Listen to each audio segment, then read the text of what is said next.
नमस्कार। हरियाणा विधानसभा चुनाव के नतीजे जो आए हैं वो आश्चर्यजनक हैं। आश्चर्यजनक इसलिए है कि कांग्रेस की चाहे कोई पत्रकार एग्जिट पोल या जितने पोलस्टर्स थे सब कह रहे थे कि कांग्रेस की सरकार बनने की उम्मीद है, और भारतीय जनता पार्टी न सिर्फ सरकार बनाने में कामयाब हुई बल्कि 2014 के जो उसके टैली थी उससे वो आगे गई। अब इन चुनाव का असर देखिए, उसका तो नतीजा आ गया, अब सरकार बनेगी, अब वो दूसरी बात है। उसके कारण तमाम समीक्षाएं आप सुन ही रहे। अब उसका असर, हरियाणा विधानसभा चुनाव के नतीजों का असर कहाँ कहाँ क्या क्या पड़ेगा, अब उसके साइड इफेक्ट दिखने शुरू हो गए। पहली बात तो ये कि सबसे पहले दो घटनाएं हैं जिनका मैं जिक्र करना चाहूँगा। देखिए, महाराष्ट्र और झारखंड तो एजेंडे पर हैं ही, लेकिन सबसे ज़्यादा कोई खटकता है भारतीय जनता पार्टी को, गृह मंत्री अमित शाह और प्रधानमंत्री नरेंद्र मोदी को, कि उनके दिल्ली आने के बाद जिस एक आदमी को अपनी नाक के नीचे वो हरा न सके हैं, उस आदमी का नाम अरविंद केजरीवाल है। मैं लोकसभा चुनाव की बात नहीं कर रहा हूँ, मैं विधानसभा चुनाव की बात कर रहा हूँ। प्रधानमंत्री नरेंद्र मोदी 2014 में आए, उसके बाद जो इलेक्शन हुआ हरियाणा का, प्रधानमंत्री नरेंद्र मोदी की लहर में भारतीय जनता पार्टी को पूर्ण बहुमत मिला। इसी तरह 2014 में जब सरकार बनी, महाराष्ट्र के नतीजे आए, वहाँ पर कंफर्टेबल मेजॉरिटी में एनडीए आया। और इसी तरह 2014 में जब नरेंद्र मोदी जो चुनाव हुआ झारखंड में हुआ, वहाँ पर भी भारतीय जनता पार्टी को अच्छा खासा फ़ायदा हुआ। लेकिन जो 2015 की शुरुआत में चुनाव हुआ, उसमें भारतीय जनता पार्टी की जैसी बुरी गति विधानसभा चुनाव में अरविंद केजरीवाल ने की थी, वैसी गति उसकी बहुत कम चुनाव में देश में होती है। 3 विधानसभा सीटें सिर्फ भारतीय जनता पार्टी कामयाब हुई जीतने के। 2020 के और 2015 के और 2020 में भी 63 सीटें अरविंद केजरीवाल पाने में कामयाब हुए। अब 2025 का चुनाव है, तो सबसे पहली बात कि अरविंद केजरीवाल मुख्यमंत्री पद से इस्तीफा देने के बाद सिविल लाइंस वाला घर, जिसे भारतीय जनता पार्टी शीश महल भी कहती है, बहुत लोग कहते हैं क्योंकि वो तो नई गाड़ी लूंगा जी, नई बंगला लूंगा जी, ये सब बातें कहते थे, और पूरे देश के सबसे रेनोवेशन के हिसाब से पूरे देश के सबसे महंगे मुख्यमंत्रियों के जो घर होंगे, उसमें दिल्ली के मुख्यमंत्री का भी घर होगा, जो आम आदमी है और जिसने 58 करोड़ रुपए कहा जाता है कि रेनोवेशन में खर्च किए। बहरहाल वो बातें एक तरफ है। वो अरविंद केजरीवाल के समर्थक और आम आदमी पार्टी के लोग ये कहते हैं कि वो कोई उनका प्राइवेट घर तो है नहीं, जो मुख्यमंत्री बनेगा उसका घर बनेगा, वो तो सरकारी बंगला है, सरकार का पैसा लगा है। बात कुछ हद तक ठीक भी है, लेकिन सरकारी बंगले तो सब है, तो सरकार के खर्चे से सबको 50-50 करोड़ रुपए का रेनोवेट करा दिया जाए, मुख्यमंत्री भी रेनोवेट करा लें, केंद्रीय मंत्री भी रेनोवेट करा लें, कहें मेरा तो है नहीं, छोड़ के एक दिन जाना ही है। तो इस हिसाब से तो हजारों करोड़ रुपए लग जाएं जनता के सबके रेनोवेशन में। बहरहाल इससे भी अलग बात मैं ये कह रहा हूँ कि वो तो एक दूसरी बात है, लेकिन अरविंद केजरीवाल ने मुख्यमंत्री पद से इस्तीफा देने के बाद ये ऐलान किया कि वो सरकारी घर में नहीं रहेंगे, और आतिशी को वो घर अलॉट भी हो गया। उसके बाद एक नया ड्रामा चला, उसमें ये चला कि चाबी तो मिली नहीं है, रेनोवेशन का उसकी जांच हो रही है, उसमें कितना पैसा खर्च हुआ है, एक एक चीज़ की सामान की जानकारी चाहिए। फिर अब इसके बाद आज से आम आदमी पार्टी के लोग ये दावा कर रहे हैं कि अब सीएमओ का जो आवास है, यानी चीफ मिनिस्टर ऑफिस और प्लस रेजिडेंस जो उनका सिविल लाइंस में है, भारतीय जनता पार्टी के किसी नेता को अलॉट करने के लिए या एलजी को अलॉट करने के लिए अब भारतीय जनता पार्टी वो दिल्ली के मुख्यमंत्री का बंगला भी कब्जा करना चाहती है। ये बात अब आम आदमी पार्टी की तरफ से होने लगी है। तो बात वही है कि आम आदमी पार्टी के खिलाफ भारतीय जनता पार्टी जिस मुहिम पर आगे बढ़ रही है पिछले 2 सालों से, खासकर पंजाब में सरकार बनाने के बाद से बीजेपी बिल्कुल आम आदमी पार्टी पर हमलावर है। और जिस तरह से आम आदमी पार्टी गुजरात गई थी और उसके गुजरात जाने के उसके फैसले और उसके आक्रामक चुनाव प्रचार के बाद कथित शराब घोटाला, सीबीआई ईडी की जांच और फिर उसके नेताओं का भीतर जाना, एक के बाद जाना, एक के बाद एक का जाना और एक के बाद एक का निकलना, और सीबीआई और ईडी का ये कहना खैर वो तमाम केसेस हैं, तमाम बातें आपको पता ही है कि किस केस में जमानत देते वक्त अदालत ने क्या कहा, सीबीआई के बारे में क्या कहा, ईडी के बारे में। लेकिन ये पूरा घटनाक्रम यही है कि जब पंजाब की सरकार उत्तर प्रदेश के साथ बनी थी और आम आदमी पार्टी ने जून जुलाई अगस्त के महीने में आक्रामक तौर पर गुजरात में प्रचार करना शुरू किया 2024 के चुनाव के लिए, तो उसी समय ये शराब घोटाला उजागर हुआ। सेक्रेटरी चीफ से सेक्रेटरी की चिट्ठी आई, एलजी ने सीबीआई का जांच का आदेश दिया, केजरीवाल, संजय सिंह, तमाम केस, एफआईआर जो भी हुआ। तो ये मामला ये है कि तभी से भारतीय जनता पार्टी अरविंद केजरीवाल को एक भ्रष्टाचारी नेता, और बात से पलटने वाला नेता और करप्शन में डूबी हुई पार्टी के तौर पर उसको पेंट करने के लिए और तमाम आरोप लगाती रहती है। और ये आरोप बहुत हद तक लोगों के, जनता के दिमाग में भी जाने में रहा कि अगर कुछ आमतौर पर अगर किसी के घर रेड पड़ जाए, पुलिस मेरे ही घर आ जाए और मुझे गिरफ्तार करे, तो या कोई जांच एजेंसी मेरे घर रेड डाले, आपके घर डाले, तो आसपास के लोग पहले तो यही सोचते हैं कि इस आदमी का कुछ तो गलत होगा तभी तो आई है, क्यों नहीं मेरे घर में आई है, क्यों नहीं उनके घर में रेड कर रही है, तो कुछ कर रहा होगा तभी इसकी जांच हो रही है। ये बात अलग है कि ईडी और इनकम टैक्स और सीबीआई के छापे जिन घरों में पड़े हैं, और उसके बाद मैंने आपको एक दिन किस्सा प्रणय राय और राधिका राय का सुनाया ही था।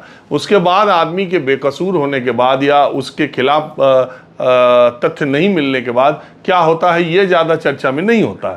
तो अब जो है पहला साइड इफेक्ट हरियाणा चुनाव का तो यही है कि भारतीय जनता पार्टी अब अगले 3 महीनों तक अरविंद केजरीवाल को, क्योंकि अक्टूबर का महीना चल रहा है, नवंबर और दिसंबर, जनवरी में अगर अपने ही पूर्व निर्धारित कार्यक्रम, वैसे चुनाव आयोग क्या करेगा, क्या नहीं, क्या कर रहा है आप देख ही रहे हैं, क्या नहीं कर रहा है ये भी आप देख ही रहे हैं। हरियाणा में चुनाव की शिकायतों को लेकर के 7 सीटों के अभी कांग्रेस पार्टी गई थी, 13 और सीटों का है। उनका कहना है बैटरी जहां ज़्यादा चार्ज थी 99% वहां तो वोट बीजेपी को मिले, और जहां 60-70% चार्ज थी और जितनी होनी चाहिए थी वहां तो कांग्रेस को वोट मिलते जा रहे थे, और तमाम जो शिकायतें दर्ज कराई हैं। तो बहरहाल चुनाव आयोग जैसा करता रहा है पिछले 2 चुनाव में, अगर वैसे ही करता रहा तो जनवरी के पहले हफ्ते में दिल्ली का विधानसभा चुनाव डिक्लेयर हो जाएगा। तो बचे कितने दिन? अक्टूबर, नवंबर, दिसंबर। अक्टूबर में मैं आपसे बात कर रहा हूँ 9-10 तारीख हो गई, अब 20 दिन अक्टूबर में, 80-90 दिन बचते।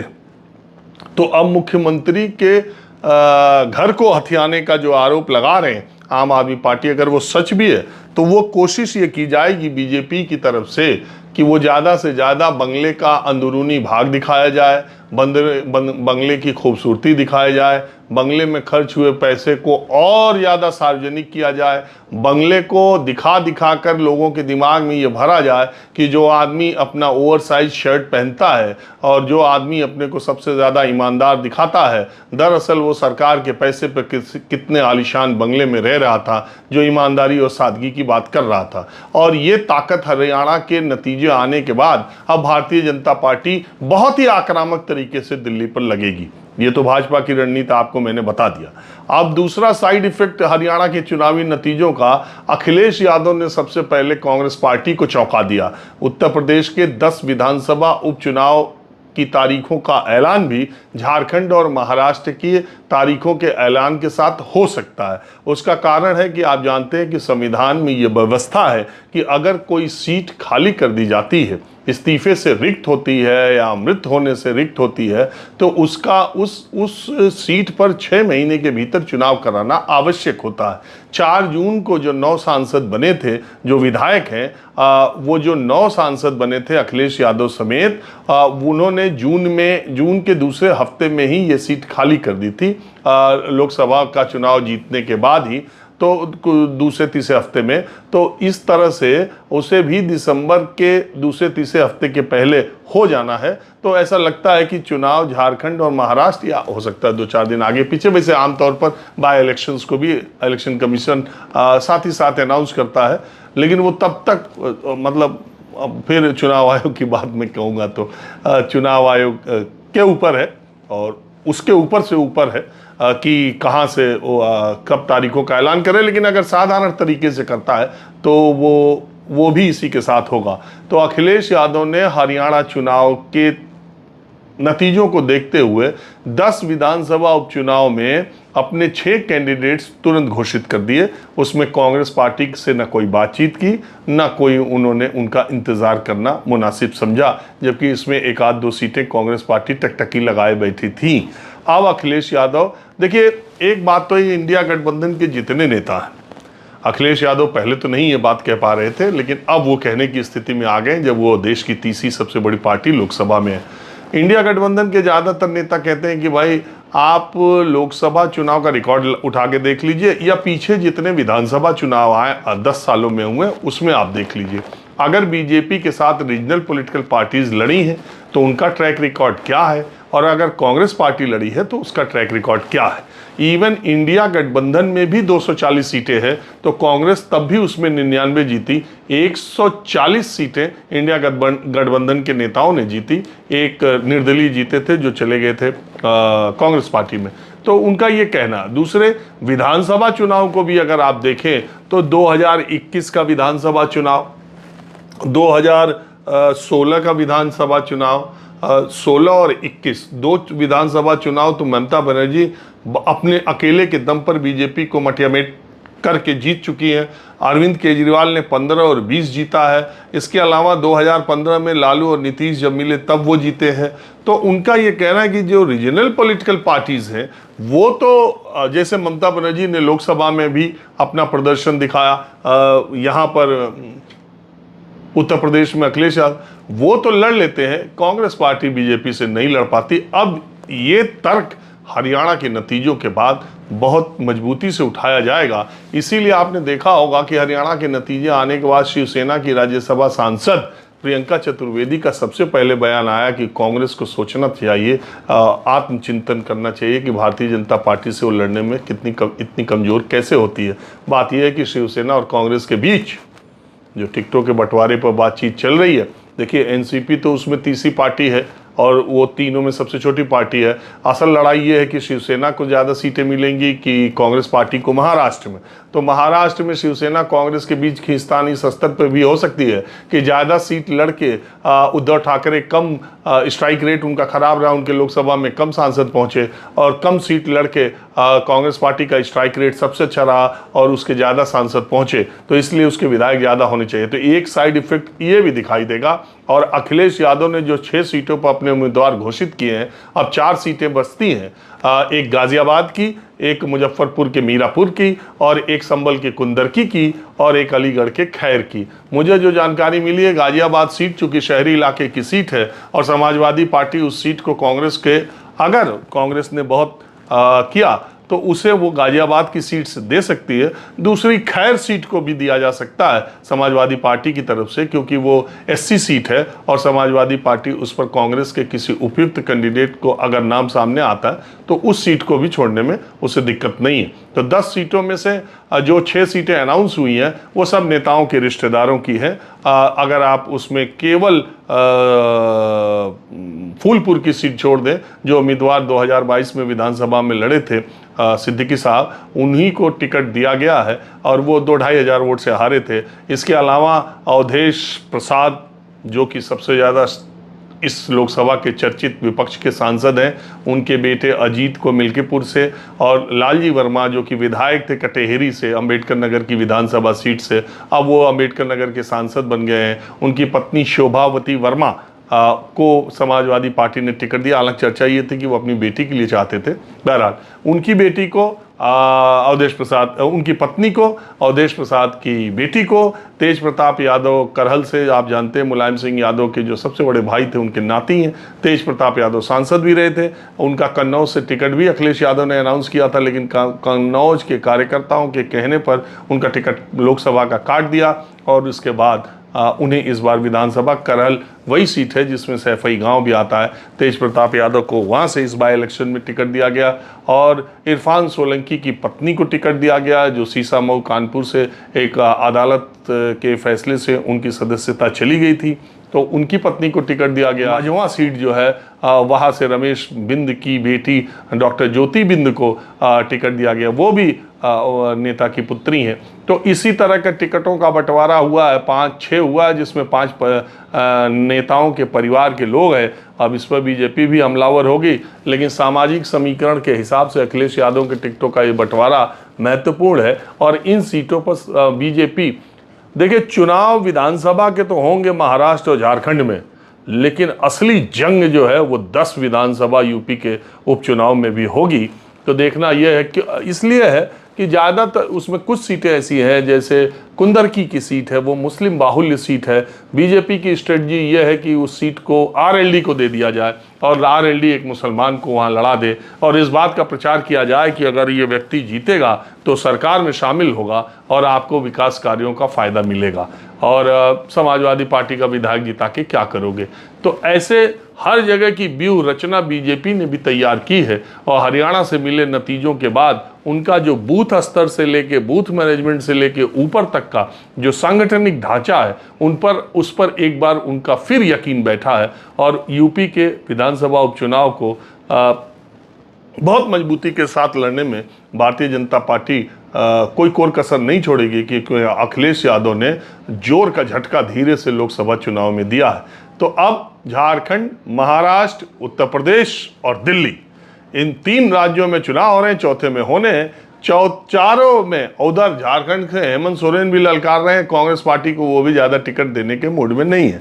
रीजनल पॉलिटिकल पार्टीज़ के दिमाग में ये बातें हैं कि कांग्रेस को जितनी सीट दोगे उसका जो स्ट्राइक रेट है वो ख़राब होगा, और इससे इंडिया गठबंधन का या जो बीजेपी के खिलाफ गठबंधन की टैली है वो ख़राब हो सकती है। ये मामला महाराष्ट्र में ऐसा नहीं है। महाराष्ट्र में शिवसेना के उद्धव ठाकरे के साथ होने की वजह से कांग्रेस पार्टी को फायदा है। कांग्रेस पार्टी का कोई फायदा शिवसेना को, मुझे ऐसा लगता है कि उसका वोट शिवसेना पर पता नहीं ट्रांसफर होगा कि नहीं होगा, हुआ कि नहीं हुआ लोकसभा में, ये उनके चिंतन का विषय है। लेकिन मुझे ऐसा लगता है कि ये हरियाणा के चुनाव ने फिर से एक नई ऊर्जा और फिर से एक सियासी माहौल देश का बदलने का काम किया है।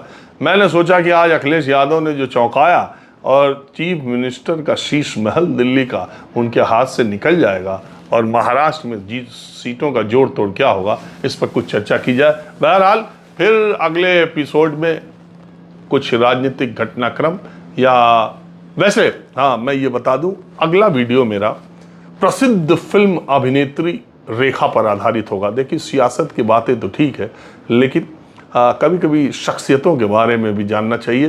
तो प्रसिद्ध फिल्म अभिनेत्री रेखा का जन्मदिन 10 अक्टूबर को है, तो अगला वीडियो उनकी शख्सियत और उनसे जुड़ी बहुत सारी सुनी अनसुनी कहानियों को लेकर, जो आपको एक नई तरह की जानकारी, दिलचस्प उनके जीवन से जुड़ी घटनाओं को मैं साझा करूंगा।